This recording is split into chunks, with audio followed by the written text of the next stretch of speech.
Մեծարգո պարոն վարչապետ, այս զեկույցի համար շնորհակալություն, մանրամասն թվեր ներկայացնելու համար։ Թվերը շատ համոզիչ են, բայց 1-2 հարց փորձենք քննարկել ավելի ճիշտ հասկանալու, ըմբռնելու եւ նաեւ արդյունավետության խնդիրների քննարկելու նպատակով։ Մասնավորապես դուք նշեցիք զեկույցում, որ 100 միլիարդ դրամի գյուղատնտեսական ծրագրերի ֆինանսավորում ենք ունեցել, շատ կարևոր է հասկանալ դրա արդյունավետությունը, որովհետև մենք վերջին տարիներին գյուղատնտեսության զարգացման տեմպի իմաստով բավականին խնդիրներ կան։ Այսինքն մենք այն տեմպը, որ նախատեսում ենք ունենալ գյուղատնտեսության մեջ, մասնավորապես ընդհանուր տնտեսական աճին համարժեք, ասենք 5%, 7%, դա տեսանելի չի առայժմ։ Եվ նման լուրջ ներդրման արդյունքում պետք է որ տեղաշարժեր լինենք։ Խնդրեի հասկանանք, մեկնաբանենք, արդյոք դա արդյունավետ ծրագրեր են, թե աշխատանքը արված է, բայց արդյունավետությունը հաշվարկված չի։ Երկրորդ շատ կարևոր հայտարարություն էր, որ ընդամենը 100 միլիոն դրամից ավել արժողությամբ գույքերի թիվը ընդամենը կազմում է 0.62%, բայց գույքահարկի 42%-ը փաստորեն ապահովում են հենց այս սուբյեկտները, 42.7%-ը։ Սա շատ կարևոր թիվ է, ես կարող եմ ասել Ռուբին Հուդյան ռեֆորմ, որովհետև մենք ոչ թե մեկ գրպանից մյուս գրպան ենք դնում, այլ հարուստի գրպանից դարձնում ենք հանրային բարիք։ Եվ երևի հարուստը չի համաձայն, որ իր մյուս գրպան են դնում, որովհետև խիստ թանկ կապիտալից կորուստներ է ունենում։ Այս իմաստով ձևակերպումը միգուցե շատերին ընդունելի չի, բայց սա հետ կապված կուզենայի ունենանք կոնկրետ թվային արտահայտություն, ավելի համոզիչ հանրության ներկայացնելու համար։ Այսինքն ունենք այսքան գույք այս արժողությամբ եւ գույքարկը կազմում է տեսեք, որ 0.42%, 42.7%։ Սա շատ կարևոր մեսիջ կլինի հանրությանը եւ այս ռեֆորմը իսկապես արտարացված կլինի։ Շնորհակալ եմ։ Շնորհակալ եմ, պարոն Բագրատյան, հարցերի համար։ Պատասխանի համար րոպե կա, 3 րոպե։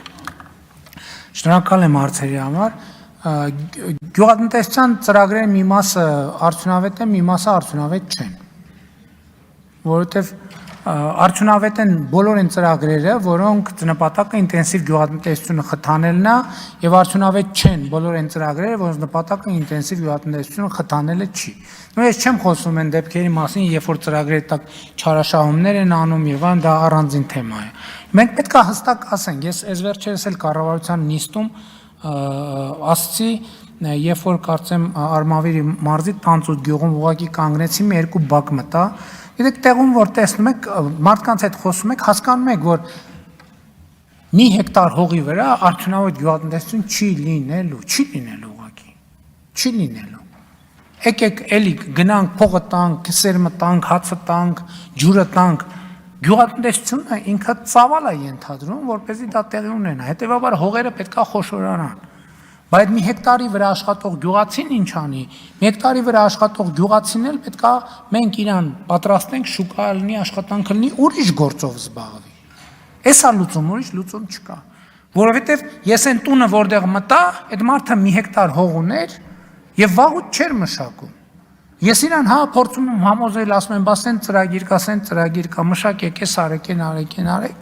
Տեսնում ենք բոլոր մարդիկ հնարավոր նախկին ծրագրերից օգտվել են, բայց դրա արդյունքում հայտնվել են սև ցուցակներում։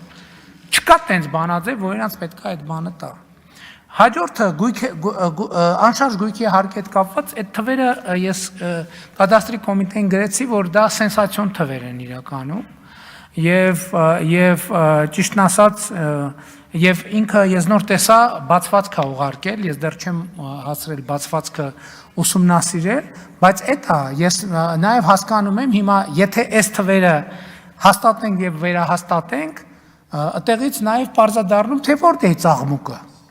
Որտեւ այդ 0.62%-ը նաեւ երկրի փողի երևի մի, չգիտեմ, 50%-ին է տիրապետում։ Բայց ես համաձայն չեմ, որ հարուստը չի համաձայնվի, որ իր աջ գրպանից ձախ գրպանն է դնում։ Որովհետև այդ հարուստի ճոխ մեքենայի համարել ենք, չէ՞, ճանապարհ սարքում, ի վերջո։ Այդ հարուստի տան ճանապարհն ենք, չէ՞, լուսավորում։ Հա, շատ լավ, ինքը 500 մետր ինքը անում է, լավ 1 կիլոմետր է ինքը անում, բա մնացած 30-40 կիլոմետրով է անում։ Հա, չէ նկատի ունեմ այդ նույն բոլորն են օգտագործում։ Ես այդտեղ ուրիշ տրամաբանության մեջ եմ դնում, որ ասելու, որ այդտեղ այն մեր եկամտային հարկի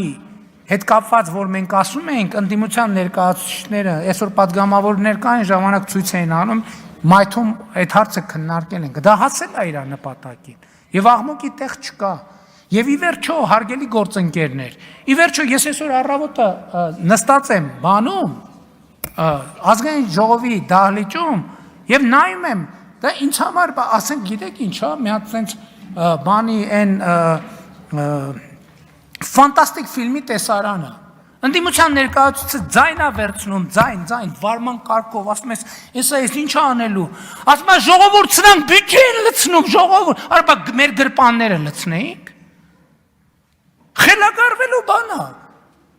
Ձայն են վերցնում, ասում ես, արա ես ինչ ասելու, ես ասենց բան էլի, ասում է ժողովուրդ սրանք բյուջե են լցնում, հասեք։ Իրանց նման մեր գրպանները պիտի լցնենք, որ լավ լներ։ Այո, բյուջե ենք լցնում, լցրել ենք, լցնելու ենք։ Որովհետև ասում եմ, Հայաստանի Հանրապետությունը ի վերջո քաղաքացին պետք է հասկանա, որ բյուջեի թիվը իր բարեկեցությունն է։ Բարեկեցությունը, ասում եմ, այն չի թե շաբաթը քանի օրես մսով ճաշ ուտում։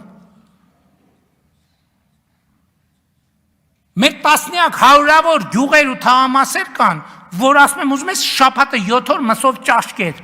Դու ապրում ես աղքատության մեջ, որովհետև այդ միջավայրը աղքատ, հուսահատ, քանդված, ցեխի մեջ, աղբի մեջ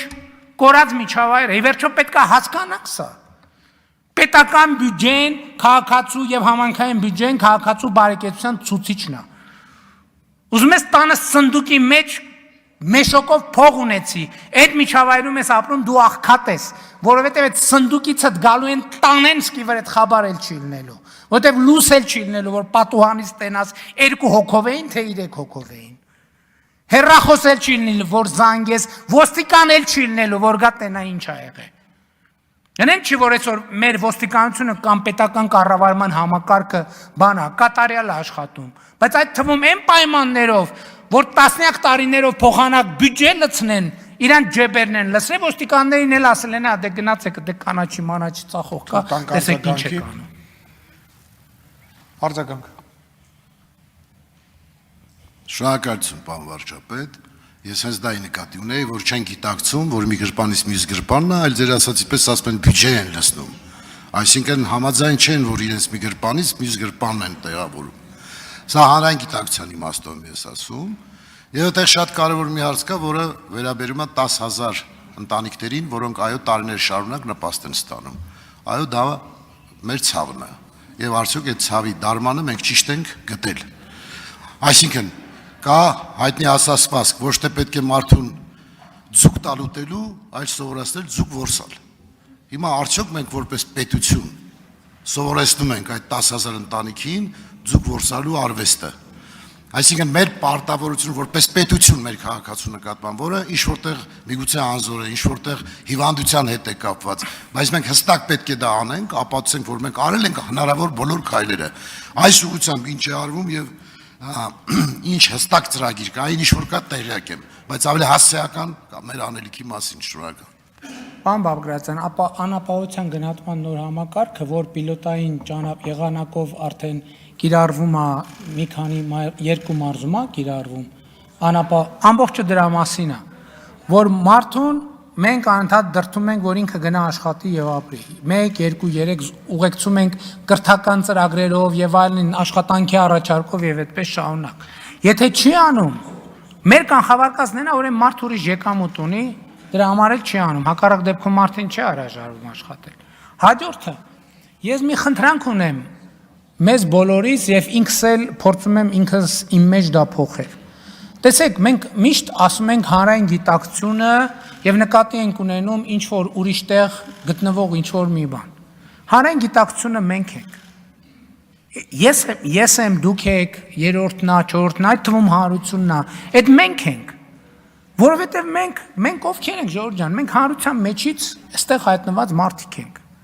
Հա 7 տարի է մենք այս կարգավիճակը ունենք, բայց դա չի նշանակում, որ մենք դադարել ենք հանրության մաս լինել։ Եվ հանրության մտածողության բոլոր այն հնարավոր կետերը, որը բարելավման կարիք ունի, առաջինը մեր գլխում է, մեր մեջ պետքա դա փոխենք, որ հանրության մեջ էլ փոխի։ Հանրությունը, մենք էլ հանրության առաջնորդությունը ստանձնել ենք։ Ուրեմն եկեք անենք այդ առաջնորդությունը։ Ոչ թե ամեն անգամ մտածենք, վայ, բա, եթե մենք համոզված ենք, որ մենք ճիշտ բան ենք անում, իսկ մենք համոզված ենք, այդ գույքային հարկի հետ կապված ինչքան սենց անընդհատ ամբողջ սոցիալական ցանցում, քաղաքական թիմի ներսում, քաղաքական թիմից դուրս, բայց մենք էլի ուզում եմ հասկանանք, պետական եւ համանքային բյուջեն այնա թե մարդը ոնց է ապրում Հայաստանի հնարավոր չի, որ պետական բյուջեին քիչ փող վճարես եւ լավ ապրես, չի կարա այդպիսի բան լինի, չի կարա ուղղակի այդպիսի բան։